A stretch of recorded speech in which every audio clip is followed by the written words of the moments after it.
नमस्कार. आज दिनांक 7 फेब्रुवारी 2026. आपण रत्नागिरीमधील हापूस आंब्याच्या बागेमध्ये आहोत. कोकणचा हापूस. तर विदारक परिस्थिती एवढी आहे की आज आता 7 फेब्रुवारी उजाडला.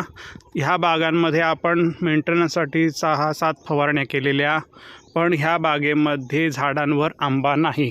सगळ्या ह्या अशा दांड्या झालेल्या आहेत मोहराच्या. कुठे नवीन पालवी येत आहे, कुठे नवीन किरकोळी मोहर येताना दिसत आहे. आज शेतकऱ्याची अवस्था व्यापाऱ्याची अशी झालेली आहे की कुठलं खर्च भागेल की कुठला खर्च सोडायचा काही कळत नाही. निसर्गानंच साथ सोडली नाही. शेती क्षेत्र असं आहे की संपूर्णतः निसर्गावरच ते अवलंबून आहे. निसर्ग कोपला तर शेतकरी संपला. आणि तसंच काहीसं झालेलं आहे. ते का झालं, कसं झालं हे माहीत नाही. पण झाडं परत ही सगळी झाडं मोहरलेली होती, पण परत होती तशी झालेली आहेत. त्याच्यावरचा मोहर संपलेला आहे. परत कुठे कुठे ह्या अशा दांड्या आहेत. ह्या दांड्यांच्या मधनं टोकान कुठेतरी पालवी येत आहे. ह्या पूर्ण दांड्या सुकून गेलेल्या आहेत. इथनं ही पालवीचे शूट्स आलेत, त्याला अजून काहीतरी शूट्स येत आहेत. हे इकडे पालवीचे शूट्स येत आहेत. असे सगळे विचित्र प्रकार यंदा बघायला मिळत आहेत. असं कधी एवढ्या प्रमाणावर झालं नव्हतं. आता जवळपास 0% उत्पादनावर आलं. हे तुम्ही कलम बघू शकताय. हे बघा, हे सगळं काही नाही आहे. अशीच सगळ्या झाडांची अवस्था रत्नागिरी हापूसच्या अशी आहे की हे आता झाड एवढं मोठं आहे. ह्या झाडाला फवारणी करायला जवळपास हे असं इथपासून झाड आहे.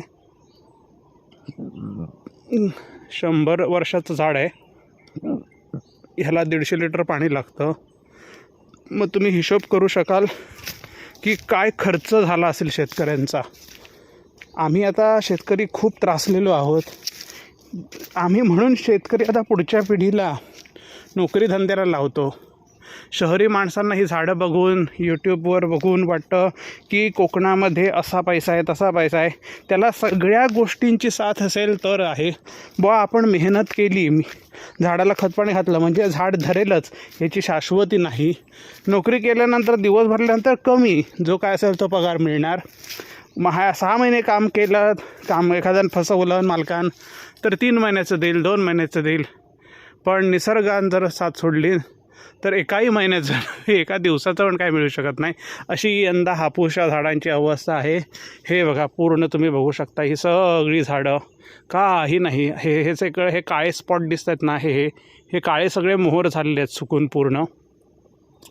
त्यांचा आता काही अर्थ नाही. आता परत कधी येईल, कधी मोहर. हा फेब्रुवारी महिना संपला, पाऊस आला लवकर तर सगळं संपलं. म्हणजे थोडक्यात यंदाचा सीझन हा जवळपास नुकसानातच संपलेला आहे असं जाहीर करायला हरकत नाही. असं आता वैयक्तिक मी शेतकरी म्हणून मला वाटतं. तर हळूहळू हा व्हिडिओ जे शेतकरी बघणार असतील त्यांनी सावध व्हा. इथून पुढे तुम्हाला मार्केटला दर पण मिळणार नाही आहे. आता जो काय मोहर येईल त्या मोहराला जर का आंबा झाला, कधी मार्च महिन्यात मोहर आला, मे एंडिंगपर्यंत झाला, तर पाऊस, पाणी, वारा, वादळं. कारण गेल्या वर्षी 8 मेलाच पाऊस चालू झाला होता. 8 मे 2025ला पाऊस चालू झाला होता. आता 26चा पाऊस, 2026चा पाऊस कधी आहे हे आता आपण इथनं सांगू शकत नाही. पण शेतकऱ्यांनी हात आखडता घ्यावा. झालेला खर्च आता काय, इतकी वर्ष आपण देवाची सेवा केली, त्याला तसंच ह्या झाडांची सेवा केली म्हणायचं आणि सोडून द्यायचा. कारण खर्च तर काय निघू शकत नाही आहे. हे आता निर्विवाद सत्य झालेलं आहे. ही टोकाची कैरी टिकत नाही. ही सगळी निघून जाणार, उडून जाणार उष्णतेमुळे. आता मार्च महिन्याची जी हीट तयार होईल त्याच्यात होईल. आणि परत झाडांवर ह्या सगळ्या दांड्या राहिल्यात. सांगण्याचा उद्देश एकच आहे की जे कोण शेतकरी बघत असतील हा व्हिडिओ, हापूस आंबेवाले, तर त्यांनी हापूस आंबा हा साईड बिझनेस करून दुसरा काहीतरी पर्यायी मार्ग निवडायचे वेळ आलेली आहे. कारण ज्याचं कोणाचं काय इकॉनॉमी म्हणजे आर्थिक बॅकअप नसेल त्याने तर ह्याच्याकडे अवलंबित्वावर राहूच नाही आहे. हे तुम्हाला मी सगळी झाडं दाखवतो आहे आत्ता की काही नाही आहे. ह्या सगळ्यांवर आपण मेहनत घेतली होती. ह्या झाडाला 200 लिटर पाणी लागतं. काही नाही आहे. तर हे बघा, झूम करून दाखवतो. एकही झाडावर आंबा नाही आहे. आज 7 फेब्रुवारीला शेतकरी हवालदिल झालेले आहेत. म्हणजे त्यांनी आशात सगळी जगण्याची सोडलेली आहे यंदा, असं म्हणायला हरकत नाही. हे बघा, फक्त आणि फक्त दांड्या राहिलेत. झूम करून दाखवतो. ह्या बघा, सगळ्या दांड्या राहिलेत. हे बघा,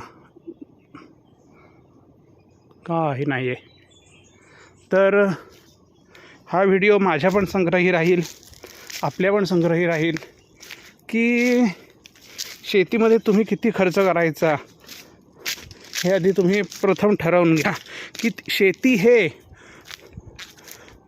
आपला उत्पन्नाचे म्हणजे अर्थव्यवस्थेचं साधन नाही आहे. ते उत्पन्नाचं साधन नसून उदरनिर्वाहाचे साधन आहे, असं आता मी म्हणतो. शेती हे उत्पन्नाचे साधन नसून उदरनिर्वाहाचे साधन आहे. म्हणजे त्यातनं मी लक्षाधीश कोट्याधीश होईन अशी आधी पटकन स्वप्न बघू नका. जोपर्यंत निसर्ग तुमच्याबरोबर नाही तोपर्यंत. त्याच्यात मार्केट आहे, खूप गोष्टी आहेत. आपल्याला इथे शेतकऱ्यांना भाव मिळत नाही. शहरांमध्ये आंबा